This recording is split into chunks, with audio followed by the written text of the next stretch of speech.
En plus de ne plus pouvoir emprunter aisément un véhicule de transport en commun, ils doivent subir les chauffeurs qui décident délibérément les coûts pour ne pas être emmenés à rendre les jetons.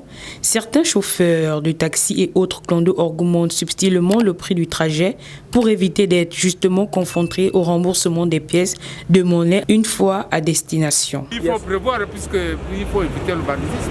Quand on te dit 200, quand tu descends, c'est ça ce que les taxis avant de monter, tu as 200, oui. Tu dois monter maintenant à bord. Ah, monsieur, vous restez.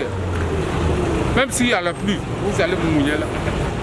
Le tarif là, lorsqu'il y a bientôt la saison de pluie, là, les taximans, les clandos sont riches. Les Gabonais sont orgueilleux. C'est le Gabonais qui donne le prix aux taximans. Quel pays dans le monde que le client donne le prix hein? On a vu ça. 5 000 francs, 10 000, 15 000, laisse-moi telle place. On a vu ça où? Vous avez la question, comment tout un pays comme ça, on dit qu'il n'y a plus de pièces d'argent.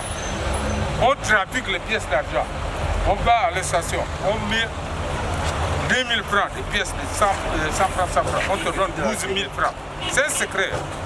Et moi je l'avoue. Quand je sors du chemin de Panda, je prends un clando pour me rendre à mon lieu de travail.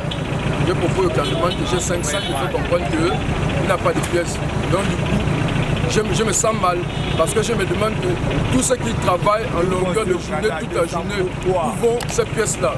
Donc, si on comprend bien, c'est qu'eux aussi sont dans ce commerce de pièces-là. Les transporteurs urbains et périurbains se défendent en disant également victimes de cette rareté des pièces de monnaie.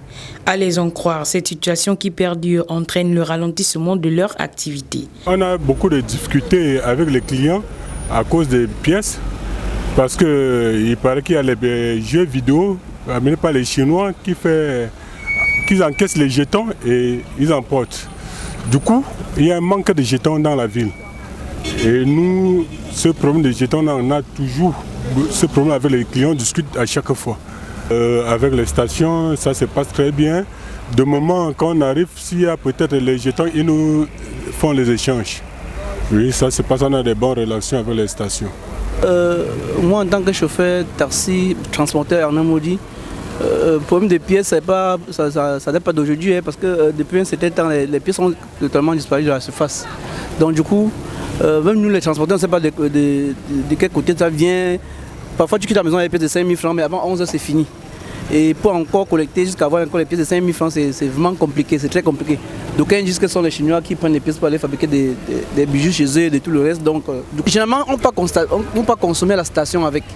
Et d'après les informations, les gens de station vendent aux Libanais qui vendent des commerces et ainsi de suite. Donc du coup, quand tu as ta recette à faire, tu as le carburant à faire, tu as ta part à manger, tu peux rentrer à la maison, garder les pièces à la maison, c'est pas évident. Normalement, l'affaire des jetons, là, ça devient trop compliqué. Même nous-mêmes, on se demande qu'est-ce qui ne va pas qu'il n'y a pas les pièces comme ça. Un temps, on dit on a arrêté là-bas les gens, les pièces, on a fait comme ça, on a arrêté telle personne là-bas avec les pièces et tout. Oh, mais l'affaire des jetons, là, on ne sait pas vraiment pourquoi ça manque comme ça. Cela dit, il serait souhaitable que la Banque des États de l'Afrique centrale, BEAC, se saisisse de ce dossier en y apportant une réponse idoine et durable, ce qui éviterait des soupçons de laxisme de sa part, voire terrorisation ou d'utilisation de ces pièces par les bijoutiers pour la fabrication de leurs différents produits.